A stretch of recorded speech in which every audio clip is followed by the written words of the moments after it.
guys remember when I told you a few vlogs ago that we were gonna get the biggest snowstorm of the year? It was gonna be so scary and like nothing really happened? Well, we just got the biggest snowstorm of the year. That's why you saw Ty outside trying to trudge through it. He was trying to check our propane tanks because we lost the heat in our house. Our house was 15 degrees Celsius, which is super, super cold, okay? You want it to be warmer in the winter. Propane was fine. It ended up being that our furnace was broken. So he walked back inside covered in snow, looking like Jack Frost. And then we had to put Tumnus in a cute little sweater and he looked just so handsome. But we thought, we had a little idea that because we got so much snow, we thought it would be fun to make an outdoor slide, okay? With the snow, kind of like an ice slide. So the other day, Ty went outside and he kind of carved out a slide with his shovel. It took him a long time. He was freezing when he came back inside. He even took the hose from the garage and like poured it down the little slide he made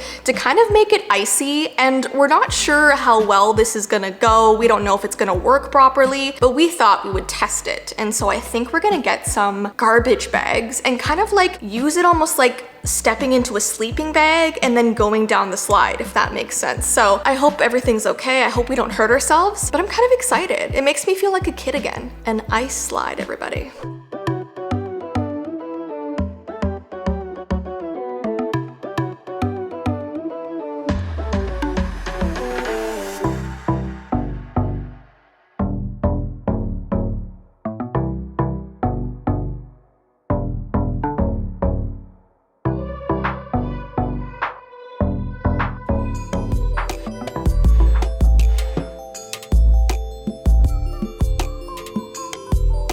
Alright guys, another story time and coloring. I'm so glad that you guys have been liking this sort of series that I'm doing. And today I'm spilling more inside knowledge about things that were going on in my life while I was at the peak of my YouTube channel, while I was posting all the crazy story time videos and the nostalgia videos, things I was doing behind the scenes in my life. Things weren't good a lot of the time and I wouldn't let you guys see that, and I wouldn't really tell you those intense story times because they were happening in the moment. Now that so many years have gone by, I can now tell it and feel comfortable about talking about it and not weird in any way. And once again, I'm doing my spooky coloring book, and today we are coloring the, what is this? The Crypt Keeper, Death.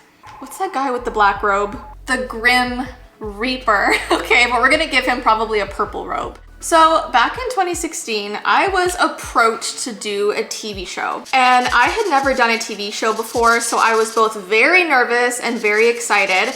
And at the time, I believe I was about 22 years old, and they wanted me to play a 15-year-old teenager.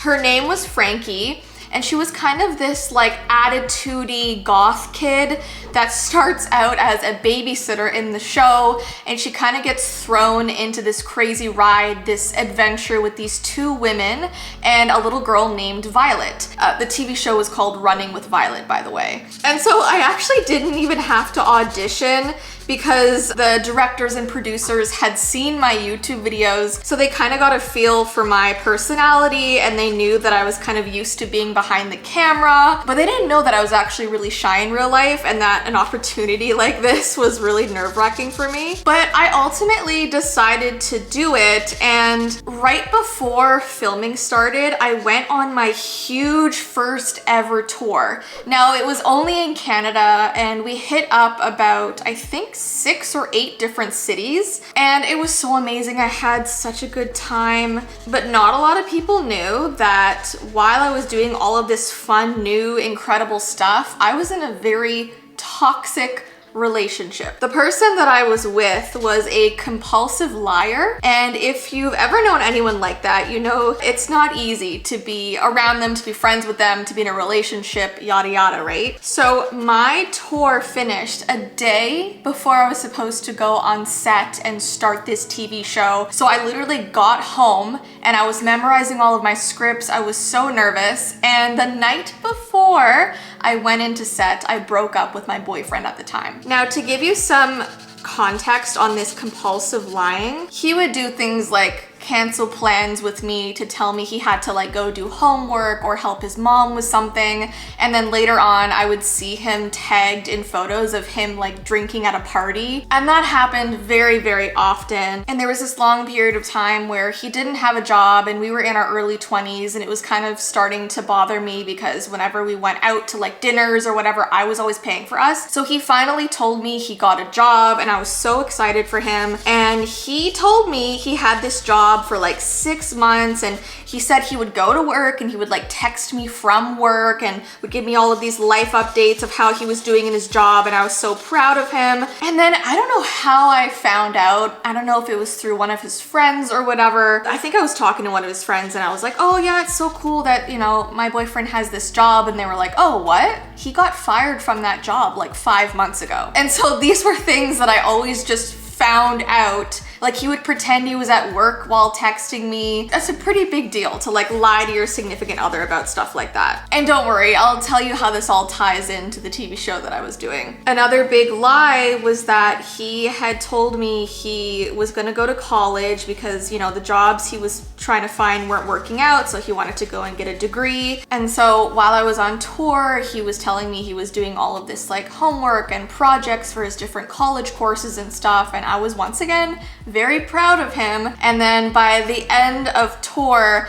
I found out he finally told me that he never was in any college courses. He never got accepted into any colleges. And so for a few months straight, he was lying to me once again. And it was just this thing that was happening over and over again. So I decided right before I was gonna film my TV show that I would break up with him. I had been with this guy for I think 6 years at that point. So it was a pretty tough breakup. Even though he wasn't treating me well, it's still strange to go from seeing someone like on a daily basis, talking to someone on a daily basis for 6 years straight and then nothing. I was up the entire night crying my eyes out. I just could not sleep. And then I had to go to set for like 4 or 5 in the morning, and so didn't sleep a wink. I arrived on set. My eyes were so puffy from crying. My face was like this big. I had like purple underneath my eyes. And it's actually so crazy to me that no one pointed it out, because in that first scene that I did, it took place at this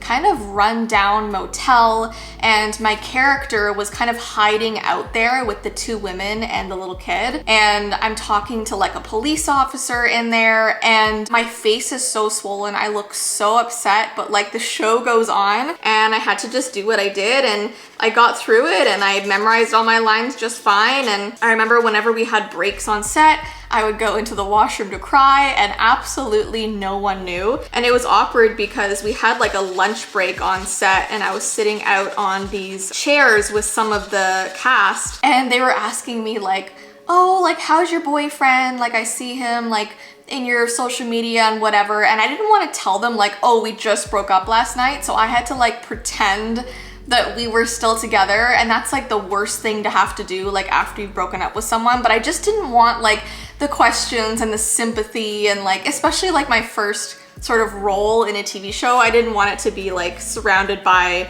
people feeling sorry for me. I have to just say, the people that worked on that show, they were all so nice, treated me so well. Yeah, so that was what happened at first. Another upsetting thing is, as filming went on that week, I started to get text messages from that guy, and he would do these really dangerous, spontaneous things. And one day he went up on this very thin bridge that kind of went over a valley, and it was a bridge that was so thin because it was only meant for a train, so there was like a train track over it. And he was texting me photos of him up on this train track in the middle of the air, and just texting me like, please, like, I need you back, like, I can't live without you. Texting me photos of his feet like dangling over like a 50 to 60 foot drop. And so I'm just trying to film this TV show, trying to keep my lines memorized, and I'm getting these awful, terrifying photos of my ex, making it seem like he's about to jump off a bridge. And so I had to like call his parents and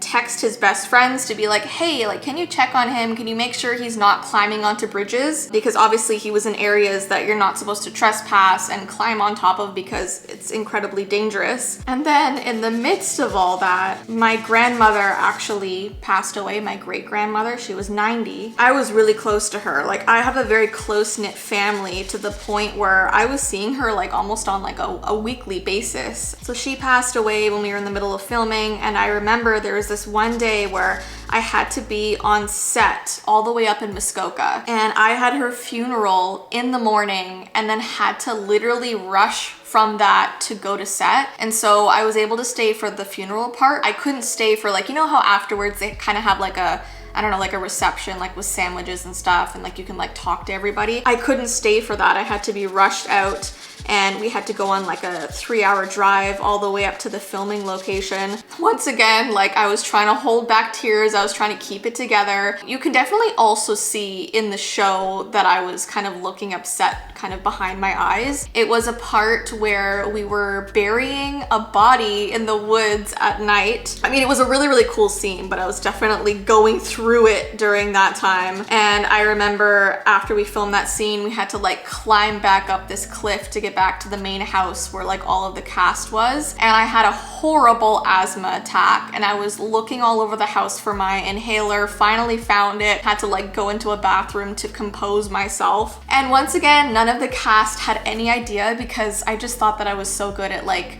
keeping it composed in front of them. I did do a season 2 of the show. I think we filmed that in 2018 or 2019. And that was when I was in a secure relationship. I believe Ty and I were engaged at the time. And so like everything in my life was going well, aside from my health issues, but I was definitely able to do a better job in season 2. And so whenever I see like photos of season 1 or like little clips of season 1, I really look at myself. I'm so young. Like, I was 22, I'm 31 now. Oh my gosh, almost 10 years ago. And like, I look at those photos and clips and I'm like, oh, like, I was going through it and no one knew. Oh, and also one thing that I did not mention, we were filming, like I said, in like a really, I would say almost abandoned motel. And there was a lot of scenes where I had to kind of like lie on the really old beds and like lie under the covers and like pretend to be sleeping and whatever. And after I had done wrapping that filming, I ended up getting lice. Broke up with my boyfriend, had to deal with all of his crazy photos he was sending me. My grandmother died, and then I got lice to end off the entire filming. That was the wrap of filming.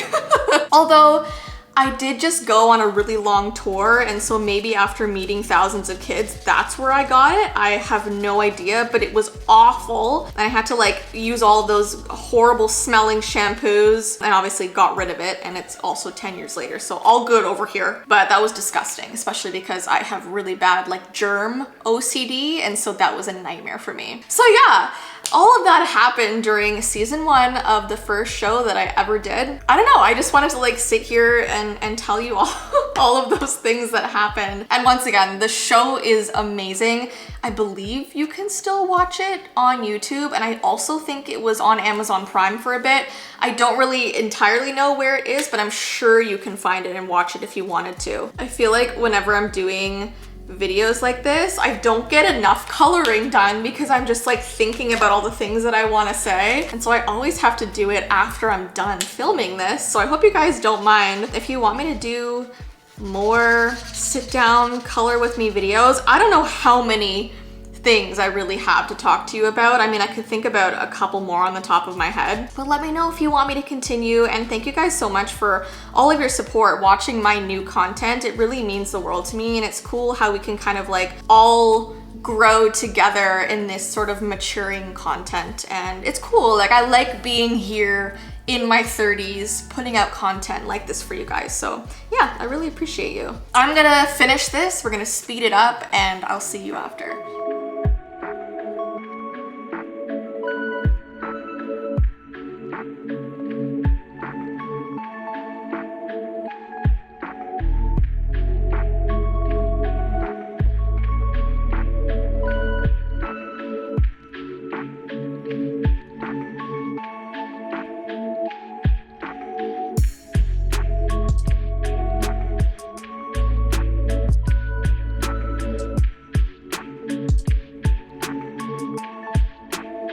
All right, guys, you know what this means. This is the fourth and final coloring page that is going somewhere amongst the Easter mystery boxes. I have linked them down below. I am so excited to get these out to you guys, and thank you so much for all of your support if you've already gotten one. And please tag me on Instagram or somewhere if you received it. I would love to see a picture of you with one of these coloring pages. Anyways, guys, I'm gonna get going now. I hope you enjoyed today's vlog, and I will see you in the next one. Bye!